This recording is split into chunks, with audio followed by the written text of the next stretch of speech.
میں نے خیر دروازہ کھولا تو ایک جوان سال عورت دروازے میں کھڑی تھی. ملکجی روشنی تھی اور وہ بالکل سفید برق لباس میں موجود تھی. اس لباس میں وہ ایک دلہن کی طرح لگ رہی تھی. میں نے اس سے پوچھا کیا مریض ہسپتال میں ہے؟ آپ نے اسٹاف سے کیوں نہیں کہہ دیا وہ مجھے بلا لیتے؟ اس عورت نے میری بات کا کوئی جواب نہیں دیا. وہ مسکراتی ہنستی ہوئی میرے قریب سے ہو کر اندر داخل ہو گئی اور پھر کرسی پر جا بیٹھی. یہ کمرہ نشست گاہ تھا. اس کے بیٹھنے، دیکھنے اور مسکرانے کا انداز بڑا دل فریب اور قیامت خیز تھا. سینے پر اس کے بنفشہ پھولوں کا ایک گچھا لٹک رہا تھا. روشنی میں اسے دیکھا تو میری حیرت اور خوشی کی انتہا نہ رہی. یہ روپا تھی. میں نے اسے پہچان لیا تھا. یہ وہی لڑکی تھی جسے میں نے 4 برس پہلے سڑک پار کرائی تھی اور جسے میں آج تک بھول نہ سکا تھا. آج بھی اس کے حسن میں وہی تابانی تھی، مسحور کن حسن، وہی پیاری نیلی آنکھیں، دلکش قد و خال، وہی جذبات کو بھڑکا دینے والا سراپا. میں نے سوچا کہ اس سے کہوں کہ تمہیں پہچان لیا ہے میں نے، لیکن میں کسی خیال کے زیر اثر خاموش رہا. ڈاکٹر ڈیوڈ، مجھے یقین ہے آپ نے مجھے پہچان لیا ہوگا. مجھے وہ دن آج بھی اسی طرح یاد ہے جیسے کل کی بات ہو. جی ہاں، میں نے آپ کو پہچان لیا ہے روپا، میں نے بڑی سنجیدگی سے جواب دیا. میں اب چونکہ شادی شدہ تھا اس لیے اس سے فری ہونا اور رسم بڑھانا نہیں چاہتا تھا. وہ خود بھی بے حد سنجیدہ ہو کر بولی، ڈاکٹر میں اتنی رات آ کر آپ کا وقت لینے اور پریشان کرنے پر معافی چاہتی ہوں. میں جانتی ہوں کہ آپ اس وقت بہت تھکے ہوئے بھی ہیں، لیکن میں کیا کروں؟ میں اپنی خود غرضی اور شوہر کی وجہ سے آپ کو تکلیف دینے کے لیے آ گئی ہوں. میں کس قدر پریشان اور الجھن میں مبتلا ہوں بتا نہیں سکتی. اصل بات یہ ہے کہ میرے شوہر سخت بیمار ہیں. تھوڑی دیر پہلے انہیں دل کا دورہ پڑا تھا. اس وقت وہ بے ہوشی کی حالت میں پڑے ہوئے ہیں. میری آپ سے التجا ہے کہ ابھی اور اسی وقت جا کر انہیں دیکھ لیں، ان کے گھر کا پتہ نوٹ کر لیں. پھر اس نے توقف کر کے مجھے کالک اسٹریٹ کے ایک مکان کا نمبر اور پتہ بتا دیا. وہ مکان میرے مکان سے زیادہ دور نہیں تھا. پتہ بتانے کی کیا ضرورت ہے، آپ میرے ساتھ چلیں، میں اسی وقت آپ کے ساتھ چل رہا ہوں. میں نے کھڑے ہوتے ہوئے اس سے کہا، پر میں کسی وجہ سے آپ کے ساتھ چلنے سے قاصر ہوں. اصل میں اپنے شوہر سے کچھ عرصے سے الگ رہ رہی ہوں. ہم دونوں کے درمیان نفرت کی دیوار کھڑی ہو گئی ہے. ان کے نزدیک میرا قصور ناقابل معافی ہے. اس کے باوجود میں چاہتی ہوں کہ وہ زندہ رہیں اور بچ جائیں.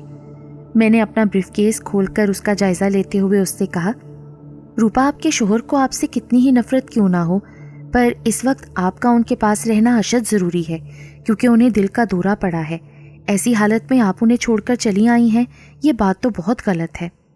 ڈاکٹر پلیز، یہ وقت باتوں کا نہیں ہے. جتنا جلد ہو سکے آپ وہاں پہنچنے کی کوشش کریں، بڑی نوازش ہوگی. لیکن ایک بات میری سمجھ میں نہیں آ رہی ہے کہ آپ کو اپنے شوہر کی علالت کی خبر اتنی رات کے کیسے مل گئی؟ کس نے دی آپ کو یہ خبر، جبکہ آپ تو ان سے الگ رہتی ہیں؟ دل سے دل کو راہ ہوتی ہے نا ڈاکٹر، یہ میرے دل کا کہنا ہے. میرے دل نے کبھی بھی مجھ سے غلط بیانی نہیں کی. یہ میرے دل کی محبت ہے جس نے مجھے آگاہ کیا ہے. ایسا لگتا ہے کہ آپ کے دل کا مواصلاتی رابطہ شوہر کے دل سے ہے نا؟ میں نے اسے ہنستے ہوئے کہا. پھر میں نے کچھ ضروری ادویات بریف کیس میں رکھ کر بند کی. پھر اس سے کہا کہ چلیے، میں آپ کا حکم بجا لاتا ہوں اور آپ کے دل کے کہنے کے مطابق وہاں جاؤں گا، اور پھر میں پہلے آپ کو آپ کے گھر چھوڑ دوں گا. اس وقت شہر کی سڑکیں ویران، سنسان اور بے حد خطرناک ہو جاتی ہیں. چوراہے پر اچکے اور راہزن گھومتے رہتے ہیں، اور آپ ایک جوان عورت ہیں. وہ اس بات کے لیے بھی تیار نہ تھی کہ میں اسے اس کے گھر پر چھوڑ دوں. وہ تکرار کے لہجے میں بولی، پلیز ڈاکٹر، آپ میری فکر نہ کریں. کسی بدماش کی مجال نہیں کہ وہ مجھ پر ہاتھ ڈالے اور میری ذات پر کوئی آنچ آئے. اس وقت آپ کا یہ فرض بنتا ہے کہ جتنا جلد ہو سکے میرے شوہر کے گھر پہنچیں، کیونکہ یہ دل کا معاملہ ہے. آپ مجھے میرے گھر چھوڑ کر جائیں گے تو بہت دیر ہو جائے گی. کہیں ایسا نہ ہو کہ ان کی طبیعت اور بگڑ جائے. پھر مجھے خیال آیا کہ کیوں نہ میں اس کا پتہ لے لوں، تاکہ واپس آ کر اسے ٹیلی فون پر یا ذاتی طور پر جا کر اس کے شوہر کی طبیعت کی اطلاع اسے دے دوں گا. اگر وہ میری بیوی کی موجودگی میں خیریت پوچھنے آئی تو میری بیوی اس کے حسن کو دیکھ کر نہ صرف جل جائے گی بلکہ تہمت بھی لگا دے گی. میں نے اس سے کہا کہ اچھا آپ مجھے اپنا پتہ بتا دیں تاکہ میں آپ کو شوہر کی خیریت سے آگاہ کر سکوں، آپ کو یہاں تک آنے کی زحمت نہیں کرنی پڑے گی۔ پھر وہ میری بات سن کر معنی خیز انداز سے مسکراتی، پھر بولی چلیے یا آپ میرا پتہ نوٹ کر لیں، لیکن میرا پتہ معلوم کر کے آپ کو کوئی خوشی نہیں ہوگی۔ میں نے لیٹر پیڈ اور قلم اٹھا کر اسے دے دیا۔ اس نے اپنا پتہ اور ٹیلی فون نمبر لکھ کر پیڈ واپس کیا تو میں نے اسے دیکھے بغیر ہی میز پر رکھ دیا۔ پھر جوتے پہننے لگا۔ اس نے میرا انتظار بھی نہیں کیا اور وہ باہر نکل گئی۔ میرا خیال تھا کہ وہ باہر شاید میرا انتظار کر رہی ہوگی، پر میں جب باہر آیا تو وہ موجود نہ تھی۔ میں نے سڑک پر پہنچ کر اسے متلاشی نظروں سے چاروں طرف دیکھا۔ وہ مجھے کہیں جاتی ہوئی دکھائی نہ دی۔ مجھے یقین نہیں آیا کہ اپنے شوہر کو اس قدر چاہنے والی عورت اس قدر خود غرض بھی ہو سکتی ہے۔ غصہ بھی آیا مجھے اس پر۔ میں اس محلے میں کئی بار جا چکا تھا، اس لیے پیدل ہی چل پڑا۔ جب میں اس مکان پر پہنچا تو مجھے یہ دیکھ کر نہ صرف حیرت ہوئی بلکہ غصہ بھی آیا۔ پورا مکان اندھیرے میں ڈوبا ہوا تھا، کہیں سے بھی روشنی کی جھلک نہیں آ رہی تھی۔ یہ ناقابل یقین بات تھی کہ ایک شخص پر دل کا دورہ پڑا ہو اور گھر والوں نے اس کا کوئی اثر نہیں لیا، گھوڑے بیچ کر سو رہے ہیں۔ مجھے لگا کہ شاید روپا نے میرے ساتھ کوئی سنگین قسم کا مذاق کیا ہے، جو مجھے اس وقت سخت ناگوار لگا۔ آج 1 اپریل بھی تھا۔ میں نے سوچا کیوں نہ دستک دے کر پوچھ ہی لوں۔ میں نے دروازے پر بڑے زور سے 3 مرتبہ وقفے سے دستک دی۔ تھوڑی دیر کے بعد دروازے کے نیچے سے روشنی جھانکنے لگی، پھر آہٹ ہوئی، پھر ایک نسوانی آواز نے تحیر زدہ لہجے میں پوچھا کون ہے؟ میرے جواب دینے سے پیشتر دروازہ کھلا۔ ایک معمر عورت میرے سامنے کھڑی تھی۔ اس کے سر کے سارے بال سفید تھے۔ میں نے کہا خاتون، میں ڈاکٹر ڈیوڈ ہوں، مسٹر ہربرٹ یہاں رہتے ہیں؟ وہ سخت بیمار ہیں، ان پر دل کا دورہ پڑا ہے۔ میں ایک خاتون کی اطلاع پر یہاں آیا ہوں۔ وہ میرا بیٹا ہے، بالکل ٹھیک ہے۔ جس کسی نے بھی آپ کو اطلاع دی اس نے آپ کے ساتھ مذاق کیا ہے۔ اس عورت نے مجھے یہ جواب دیا۔ اچھا پر بیٹا 1 منٹ، اتنا کہہ کر وہ اندر چلی گئی۔ مجھے اس کی بیوی پر بہت طیش آیا۔ تھوڑی دیر کے بعد وہ عورت آئی تو بدحواس سی تھی اور اس کا چہرہ متغیر تھا۔ وہ تشویشناک لہجے میں بولی، واقعی میرا بیٹا؟ اس وقت وہ ایک جملہ ہی کہہ نہ سکی، اس کی آواز بھر آ گئی۔ چند لمحوں کے بعد کمرے میں داخل ہوا تو دیکھا کہ ایک شخص جس کی عمر 30 برس کی ہوگی زمین پر بے ہوشی کی حالت میں پڑا ہوا ہے۔ میں نے اسے اٹھا کر بستر پر لٹایا، پھر اس کا معائنہ کیا۔ خطرے والی بات نہ تھی۔ میں نے اسے 2 انجیکشن دیے، اپنے پاس سے دوا دی، پھر اس عورت کو اپنا ٹیلی فون نمبر دیا کہ طبیعت دوبارہ خراب ہونے کی صورت میں مجھے اطلاع دے دی جائے، میں ایمبولینس بھیج دوں گا۔ میں جب اپنے گھر واپس آیا تو میرا پورا گھر بنفشہ پھولوں کی بھینی بھینی خوشبو سے مہک رہا تھا۔ حیرت کی بات یہ تھی کہ پارو جب آئی تھی تو اس کے سینے پر بنفشہ پھولوں کا ایک گچھا تھا، جاتے وقت گر گیا تھا اور اسے خبر بھی نہ ہو سکی تھی۔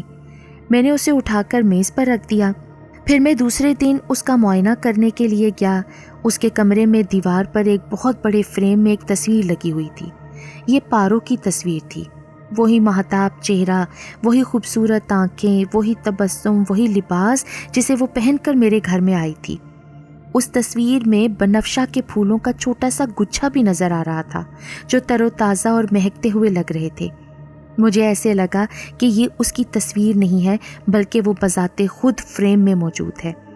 مجھے تصویر کو غور سے دیکھتے پا کر ہربرٹ نے کہا، ڈاکٹر یہ میری بیوی پارو کی تصویر ہے جو شادی کے دن کھینچی گئی تھی۔ جی ہاں، میں آپ کی پتنی کو پہچانتا ہوں ہربرٹ۔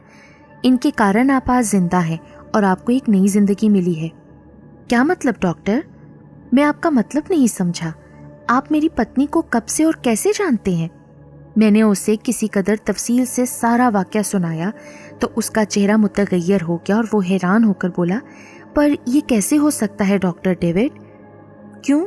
دنیا میں کیا چیز ممکن نہیں ہے؟ آپ کو اپنی پتنی کی محبت کا احساس کرنا چاہیے نا۔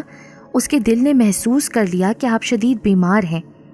اب تو آپ اس سے راضی ہو جائیں، اتنی ناراضی کس بات کی؟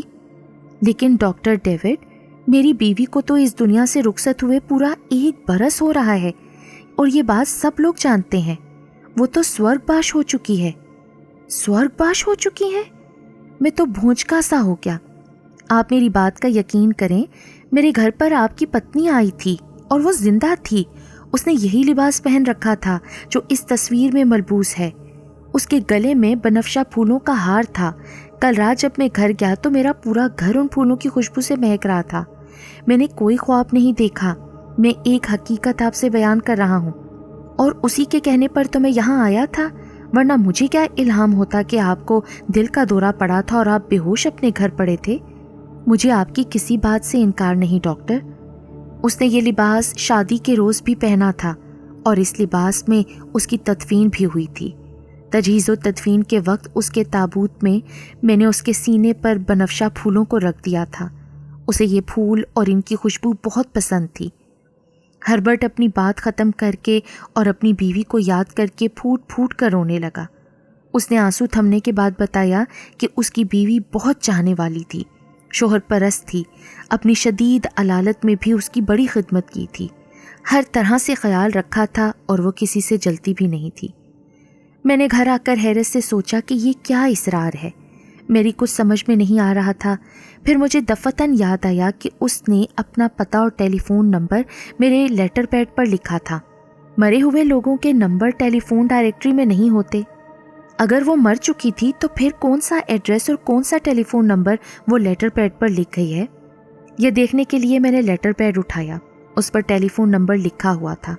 میں نے وہ نمبر ملایا، تھوڑی دیر تک گھنٹی بجتی رہی۔